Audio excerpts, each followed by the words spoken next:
جو missing persons کا issue ہے وہ اس ریاست کی چہرے پہ ایک ایسا بدنما داغ ہو چکا ہے کہ شاید یہ قیامت تک دھل نہیں سکے گا، کیونکہ ایک بحران کی شکل اختیار کر چکا ہے۔ یہ انسانی بحران اور ایک سماجی بحران کا شکل اختیار کر چکا ہے۔ کیا اس ریاست کے اشرافیہ، اس ریاست کے باغ ڈور کو سنبھالنے والے اور اس ریاست کے سیاہ و سفید جو جمہوری لوگ نہیں ہیں، جو عوامی لوگ نہیں ہیں، جو عوام نہیں ہے، وہ یہ نہیں سمجھتے کہ ہماری جو مائیں اور بہنیں کس طرح اپنی زندگی گزار رہے ہیں؟ میں ان فیملیوں میں سے ہوں کہ میں ان فیملی کے میں اپنی ماؤں اور بہنوں اور عورتوں کو دیکھتا ہوں، ایک منٹ کے لیے ان کی آنسو خشک نہیں ہوتے۔ بہت سے تو میرے ایسے بھی مائیں ہیں کہ وہ اپنے بیٹوں کی جدائی میں رو رو کے ہندی ہو چکے ہیں، ان کو نظر نہیں آتا۔ کیا یہ ریاست کا اشرافیہ یہ نہیں سمجھتا؟ اس کو تاریخ اس بات کی کبھی کہیں سے کسی کتاب کا ایک لائن اس کو یہ نہیں بتاتا کہ ہمارے گھروں میں جب کوئی بچہ پیدا ہوتا ہے تو اس کی ماں اسی وقت سے اس کی شادی کے لیے کپڑے اور اس کے لیے غریبی جو چاندی ہے یا پیتل ہے یا سونا ہے، اگر اس میں اس کے پاس رقم ہے تو وہ کیا اپنی بچے کی اس خوشی کے لیے وہ پہلی دن سے جب سے وہ اپنی بچے کو پیدا کرنے کے بعد وہ زمین پہ چلنا پھرنا شروع ہوتا ہے، وہ اس کی منگنی اور شادی کے لیے وہ سلسلہ شروع کر لیتا ہے۔ تو یہ جو وہ ہماری چادر کی پیٹی ہوتی ہے اور ان میں اس کے سامان ہوتے ہیں، دن میں اس کو 50 دفعہ دیکھ کے اس کی کب آنکھوں سے آنکھ خشک ہوں گے؟ اور ہماری عورتیں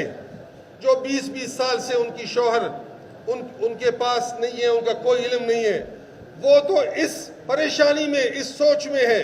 اور اسلام آباد آ کے انہوں نے ہمیں بتایا تھا، خدا کے لیے صرف ہمیں یہ بتایا جائے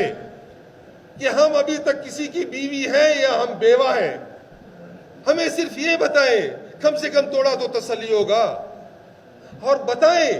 کہ کیا ہمارے جو ہم سے نازنین اور جو ہمارے لڑکے جو ہمارے لختے جگر ہم سے گئے ہیں، کیا وہ زندہ ہے؟ اگر نہیں ہے تو ہمیں خبر دکھایا جائے یا بتایا جائے کہ وہ اس دنیا میں نہیں ہے، کم سے کم ہمیں تھوڑا سکون آئے گا۔ میں اس ریاست کے والیوں وارثوں سے، اس ریاست کے اشرافیہ سے یہ پوچھنا چاہوں گا کہ کیا اس دنیا میں ایسا کوئی زمین کا خطہ ہے؟ کیونکہ میں آج بلوچستان میں بات کر رہا ہوں تو بلوچستان کے حوالے سے بات کروں گا۔ کوئی ایسا زمین کا خطہ جس میں ایسا کوئی لوگ آباد ہو کہ جو اس ٹینشن میں ہو کہ کیا میں بیوہ ہوں یا بیوی ہوں، کیا میرے بچے ہیں یا مر گئے ہیں یا مارے شہید کر دیے گئے ہیں، وہ اس ٹینشن میں ابھی مبتلا ہو؟ کوئی خطہ اس روئے زمین پہ ایسا کوئی ہے؟ تو میں یہ بات ضرور کہوں گا کہ ہم نے کہیں بھی ایسا کوئی سیمینار، کوئی کانفرنس، کوئی سینٹ آف پاکستان، اس ریاست کا کوئی ادارہ ایسا نہیں تھا کہ ہم نے کہیں اس ایشو کو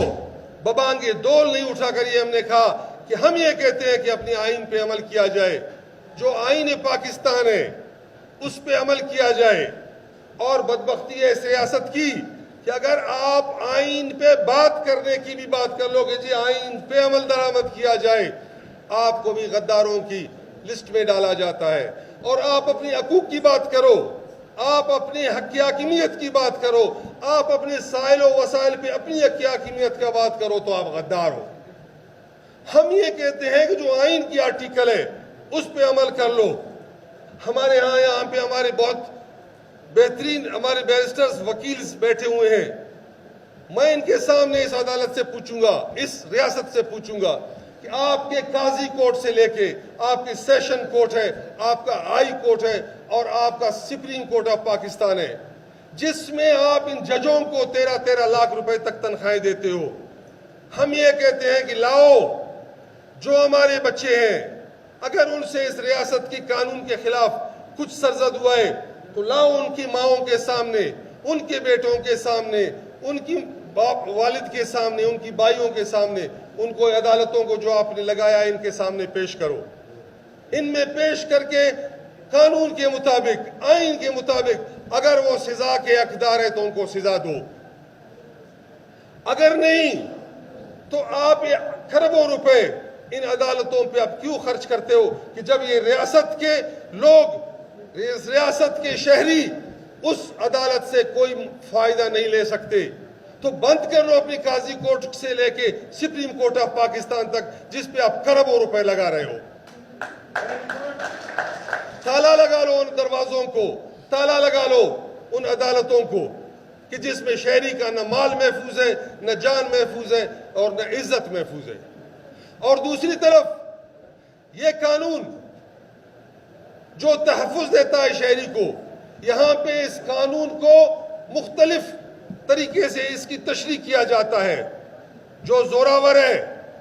اس کے لیے قانون بالکل مختلف ہے، اور اگر جو کمزور ہے تو اس کے لیے قانون بالکل مختلف ہے، اور جو پیسے والا ہے اس کے لیے قانون بالکل اور ہے، اور اگر کوئی غریب ہے تو اس کے لیے قانون اور ہے، اور اگر کوئی اشرافیہ کا ساتھی اور اشرافیہ کے چھتری کے نیچے پلنے والا ہے اس کے لیے تو قانون بالکل مختلف ہے۔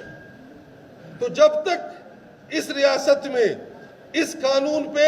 اور آئین پہ سب کے لیے برابری کی بنیاد پہ چلنا نہ ہو،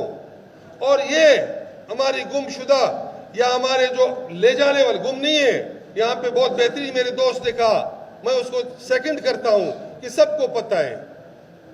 کہ کون لے جاتا ہے، کدھر لے جاتا ہے۔ تو میں سمجھتا ہوں کہ اس ریاست کی بقا، اس ریاست کی سالمیت صرف اسی پہ منحصر ہے کہ آپ اس آئین اور قانون کی پاسداری رکھو، آپ حاکمیت مانو آئین کی اور پارلیمان کو بالادست کر لو۔ میں سمجھتا ہوں کہ یہ بہترین ریاست ہوگا۔ نہیں تو شاید جو آپ دکھا دے کے اس وقت خصوصاً یہاں پہ جو